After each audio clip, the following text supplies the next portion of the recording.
J'espère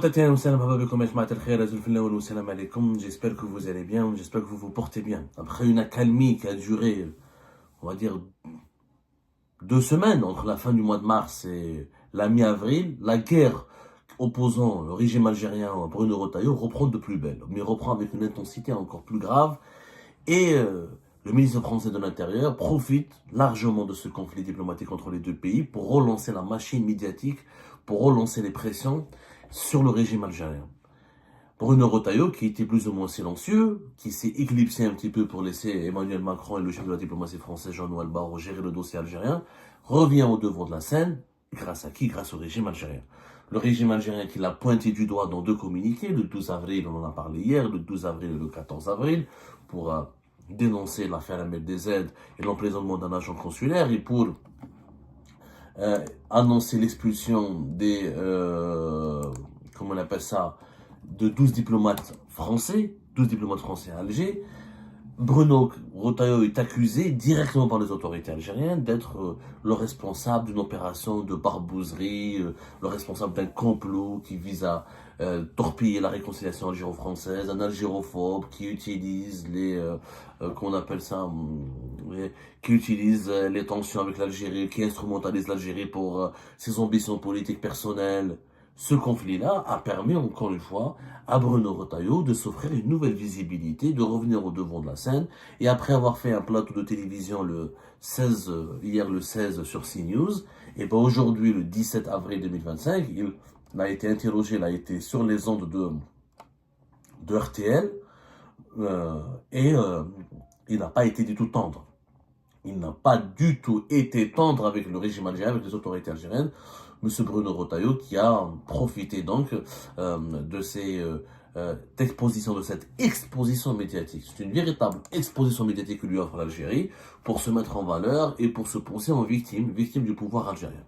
Et ça, les dirigeants algériens ont du mal à comprendre qu'ils sont en train de lui rendre service et qu'ils sont en train de l'aider à façonner une popularité inespérée ou désespérément recherchée par tous les hommes politiques français. Bruno Retailleau, grâce à l'Algérie, il est devenu une figure politique centrale dans la vie politique française. Qu'est-ce qu'il a été dit ce jeudi? Alors, ce jeudi 17 avril 2025, il était sur les ondes de la radio française RTL. Il a parlé encore une fois, il a menacé encore une fois les autorités algériennes. Il a dit que l'Algérie ne reprend pas ses ressortissants visés par des OQTF, obligation de quitter le territoire français. Il a dit qu'il faudra donc monter en puissance. Il a menacé il a menacé les autorités algériennes de monter en puissance. Les ressortissants algériens qui sont dangereux, ils n'ont rien à faire en France, ils doivent aller en Algérie et l'Algérie doit les accepter. Voilà ce qu'il a dit le ministre français de l'Intérieur sur un ton très sévère, menaçant. Les ressortissants algériens qui sont dangereux, ils n'ont rien à faire en France, ils doivent aller en Algérie et l'Algérie doit les accepter. Ensuite, il a dit que la France a de nombreux instruments qui sont les visas, les accords. La France est une grande nation, il n'y a pas seulement un problème diplomatique, il y a aussi une question de fierté du peuple français qui ne veut plus que l'Algérie puisse nous humilier. Donc Bruno Retailleau a adopté des propos extrêmement durs, il relance le bras de fer avec l'Algérie, il relance la stratégie de la riposte graduée, il relance la stratégie du rapport de force. Et Bruno Retailleau revient sur les devants de la scène alors qu'il avait disparu, qu'il avait cédé sa place à Emmanuel Macron et Jean-Noël Barrot. Mais la stratégie maladroite, que moi je juge maladroite, on va en parler tout à l'heure des autorités algériennes, lui donne la possibilité de revenir, de monter en puissance lui-même pour utiliser la carte de l'Algérie comme étant son principal argument politique. Et sur certains faits, il n'a pas tort. Quand il dit que l'Algérie doit reprendre ses ressortissants, ce qu'il a tort. Ça va être compliqué de le contredire. Alors, plus que cela, Bruno Retailleau, il affirme qu'il est victime du régime algérien, qu'il est une personnalité très détestée par le régime algérien et ciblée par le régime algérien. Voilà ce qu'il a dit: je fais la une des médias qui sont à la botte du pouvoir, des médias algériens. Je suis la cible, je suis la grande cible. Voilà ce qu'il a dit Bruno Retailleau ce jeudi 17 avril sur la radio RTL. Il a parlé encore une fois qu'il était convaincu que la seule solution avec les autorités algériennes, c'est d'établir un rapport de force. Dans le monde dans lequel on vit, le nouveau langage, ce n'est pas le langage des bisounours, c'est le langage de rapport de force. C'est le langage du rapport de force. Avec le gouvernement algérien, il y a une chose qui marchera, c'est la dénonciation des accords de 1968 qui régissent les relations entre les deux pays, notamment en matière d'immigration.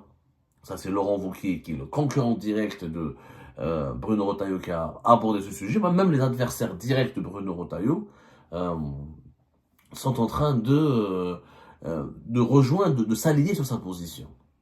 Vraiment, par exemple, Laurent Wauquiez part encore plus loin. Ça veut dire que la radicalité de la radicalité plutôt, pas la radicalisation de la crise entre l'Algérie et la France est en train de provoquer une radicalisation de plusieurs hommes politiques français, de plusieurs pôles politiques français. Laurent Wauquiez, qui est le président du groupe des députés du Parti des Républicains, et qui comment dirais-je, qui est l'adversaire, le compétiteur, le concurrent direct de Bruno Retailleau pour la présidence de ce parti, qui aura un rôle important à jouer pour les élections présidentielles françaises en 2027. Lui, il dit que expulser des agents avant le rappel de l'ambassadeur, tout ça n'est pas à la hauteur du sujet. C'est vrai, il faut aller plus loin avec l'Algérie. Donc, moi, je m'interroge. Les dirigeants algériens, ils pensent qu'ils sont en train d'affaiblir Bruno Retailleau, de déstabiliser. C'est pas du tout le cas. Ils se renforcent de jour en jour, en personnalisant le problème avec la France à travers la personne de Bruno Retailleau, en lui imputant toute la responsabilité de la détérioration des relations actuelles, en faisant de lui, comme il dit lui, la grande cible des attaques de l'État algérien. On est en train de lui rendre service, on lui offre une épaisseur, on lui offre une popularité auprès de son électorat, on lui offre une publicité, on lui offre une légitimité. Mieux encore, c'est une légitimité. Aujourd'hui, Bruno Retailleau est devenu légitime, et c'est le ministre de l'Intérieur français.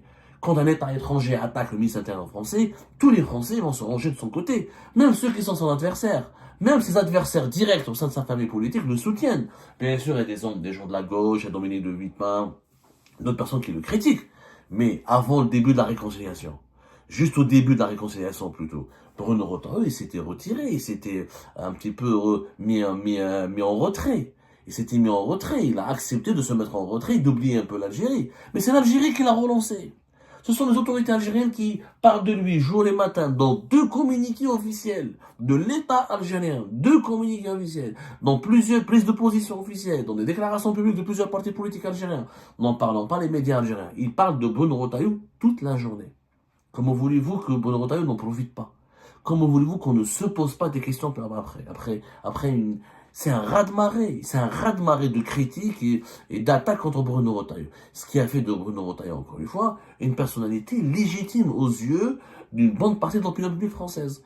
Maintenant, Bruno Retailleau est devenu le défenseur de la France contre l'immigration irrégulière, contre l'immigration dangereuse, contre les espions des puissances étrangères. Comme c'est une attaque, c'est un État étranger qui l'attaque, donc il est devenu le garant de la protection de la souveraineté nationale. On est en train de rendre un service extraordinaire à Bruno Retailleau. Et ça, les autorités algériennes ne le comprennent pas. Ne le comprennent pas. Vous allez voir, hier c'était CNews, aujourd'hui c'était RTL, demain probablement il va y avoir d'autres déclarations, la semaine prochaine aussi. Bruno Retailleau ne va pas se taire. Au contraire, il va exporter la carte de l'Algérie à sa place. Mettez-vous à sa place. Vous avez des ambitions politiques. Vous êtes candidat à la présidence d'un parti politique important, qui est les Républicains. D'accord ou pas? Vous avez des ambitions présidentielles. Et vous n'avez pas de bilan. Vous n'êtes pas connu. Mis à part qu'il a été sénateur et brièvement ministre de l'Intérieur, qu'est-ce qui le fait connaître? C'est le conflit avec l'Algérie. Et l'Algérie, en l'attaquant, en le diabolisant, en le vilipendant, en l'insultant, en le pointant du doigt à chaque fois qu'il y a un conflit avec la France, est en train de lui offrir un ascenseur extraordinaire qui va le propulser au plus haut de la pyramide de la scène politique française. C'est ça, Yajma. C'est ça la réalité. Et c'est ça ce que même les dirigeants algériens, même certains Algériens et Algériens ne le comprennent pas. Quand on leur dit, foutez la paix à Bruno Retailleau, c'est pas une bonne stratégie. Ah, toi tu es avec la droite française, toi tu es pro-français, toi tu es harki, toi tu es etc. Ça se passe pas comme ça. Ça ne se passe pas comme ça. Ça se passe pas comme ça. C'est pas comme ça qu'on fait de la politique. C'est pas en étant épidermique, en étant en manquant de stratégie, de clairvoyance. Là, on est en train de rendre service à tous les nostalgiques de l'Algérie française, à tous les adversaires des intérêts de l'Algérie en France et en Europe. On est en train d'alimenter indirectement, et je dirais même consciemment, l'extrême droite et la droite dure française, en lui donnant la possibilité, toute l'opportunité d'exister, de se légitimer et de profiter d'une certaine exposition politique et médiatique grâce au conflit avec l'Algérie. Ça, c'est une erreur d'amateur. Franchement, l'État algérien fait preuve d'un grand amateurisme avec Bruno Retailleau. La meilleure arme, c'est de l'ignorer.